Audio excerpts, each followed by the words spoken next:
In this video, I'm going to show you how to use the software Zotero, and this is very much going to be a beginner's guide on how to use it as always. If you find this content useful, then please let me know by leaving a like on this video.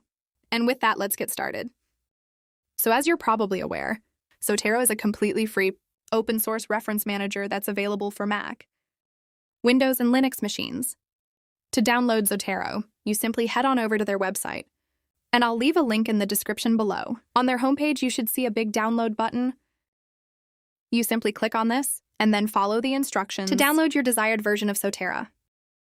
I'm using a Windows machine for this tutorial, but the setup should be similar for Mac and Linux. It's then a case of following the setup wizard, which should take you just a few minutes, and then Zotero should be then successfully loaded onto your machine. Another thing I suggest that you do at this point is to install the Zotero connector for your internet browser. The Zotero connector is basically a plugin that makes it super easy to save references to your Zotero library.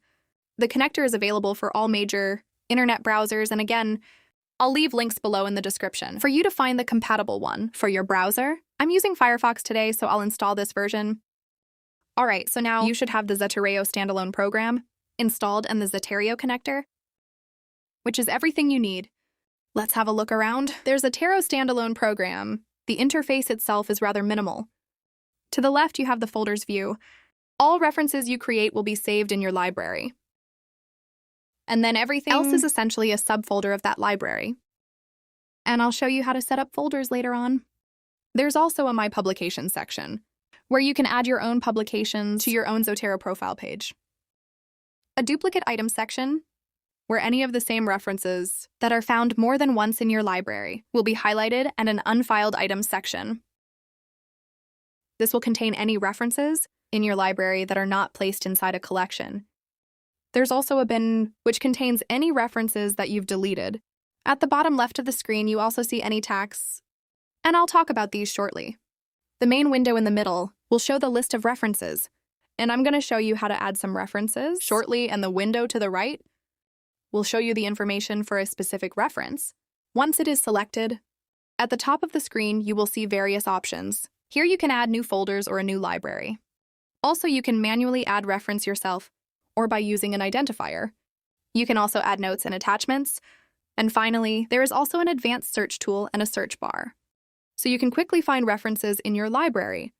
So that's a brief overview of the program itself. Let me now show you how to add references to Zotero. There are three main ways.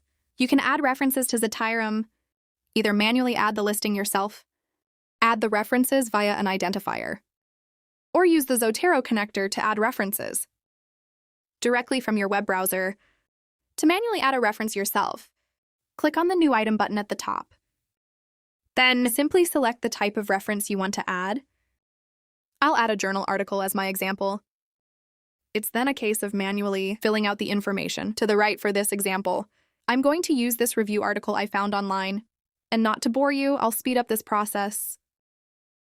Alright, so now I've entered the key bits of information for my reference, and as you can see, it's now listed in the main window. So that's how you can add references manually. What about adding references via an identifier? Zotero can read different types of identifiers and search for relevant information online. Going back to my example of the review article, I can see that this has a PUBmed identifier code here. So if I copy this, then if I select the Add Item by Identify option, inside of Zotero, I can then paste the code in and then press Enter on my keyboard.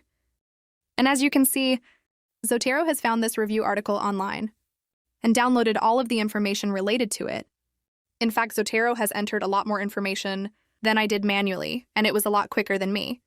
So if available, I always advise adding references this way rather than manually. Another useful thing Zotero does is download attachments.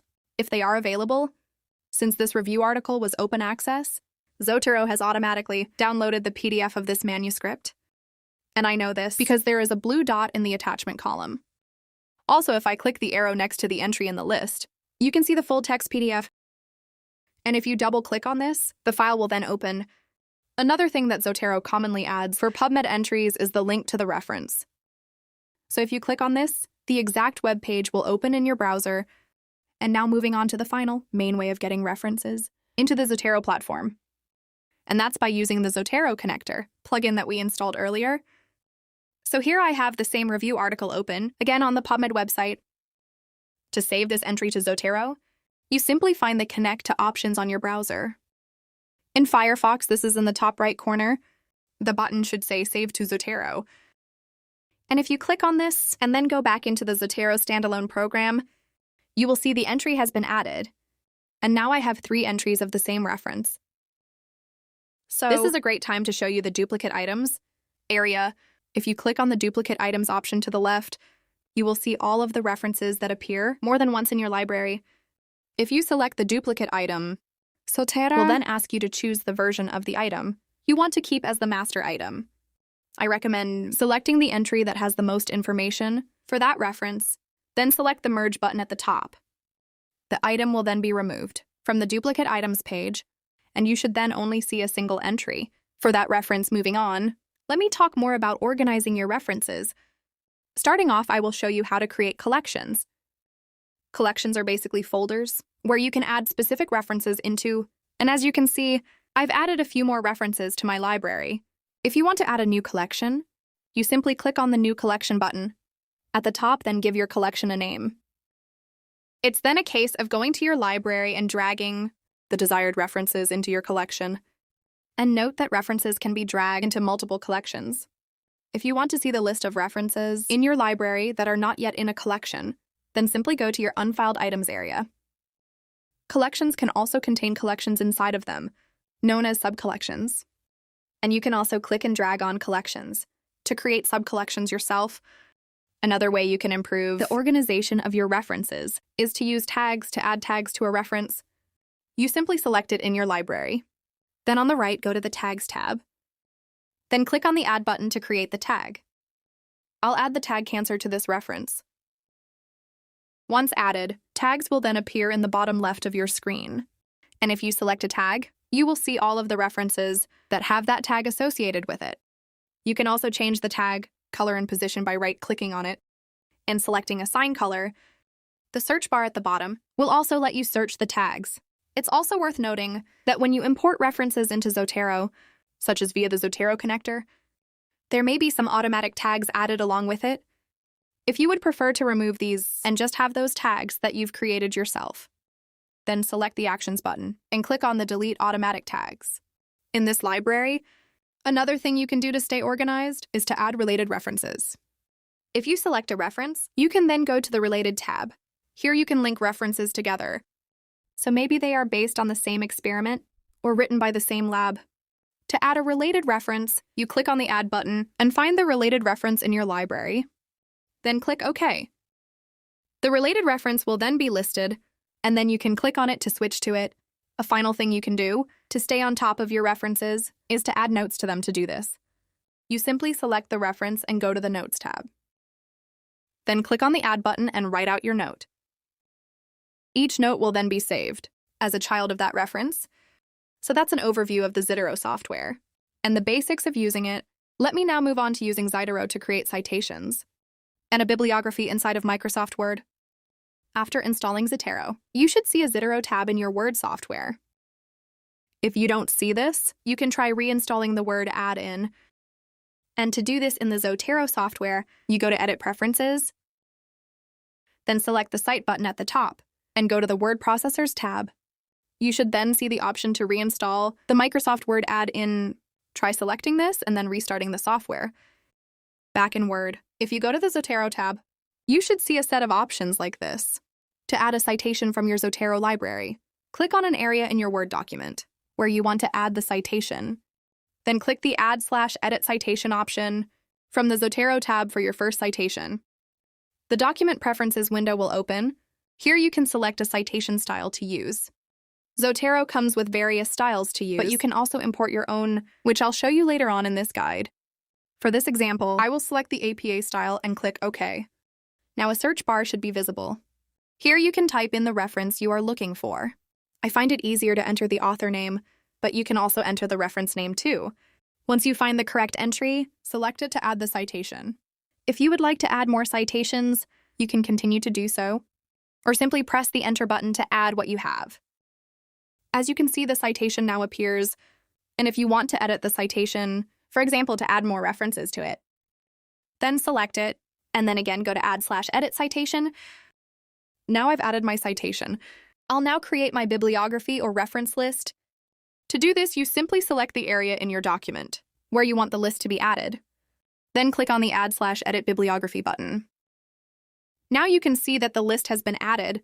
From this point on, if you add any additional citations, they should automatically be added to your bibliography. If they are not, you can simply click on the Refresh button to add them. If you'd prefer that the references are not automatically added to your bibliography, then you can adjust the settings by going to the Document Preferences option, then uncheck the option to automatically update the citations. And it's also worth noting here that you can change the citation style from this window too. A final thing to note in Word is that all Zotero citations and the bibliography are linked to your library. And this is so it can be updated. If you'd prefer to remove these links, you can select the Unlink Citations button here. Doing so will mean all of the citations and the bibliography will be converted to standard text. So that's another view of adding references in Word from your Zotero library. Let me now finish off by showing you how to add and edit citation styles in Zotero back in the Zotero software now. To add or edit citation styles in Zotero, you go to Edit Preferences. Then as before, select the Cite button, and with the Styles tab selected, you can browse the list of reference styles that you have installed. If you'd like to add more styles, you can then select the Get Additional Styles link, and this will open the Zotero style repository. It's then a case of searching for that style that you want in the list. And there's a good selection of journal styles already covered. If you mouse scroll over a style, you can preview what it looks like to install it. You simply click on the style name. Alternatively, if you had a CSL style file already downloaded from elsewhere, you can install it by clicking on the plus button here. Finally, if you want to tweak the format of a particular style or create your own, then clicking on the Style Editor button will open up the advanced settings. And with that, that brings me to the end of this Beginner's Guide to Zotero. You should now know how to use Zotero to manage your references and cite them in a Microsoft Word document. If you found this video useful, please leave a like. It really does help support the channel. If you've got a question, pop it down in the comments below. Also consider subscribing for more weekly tutorials.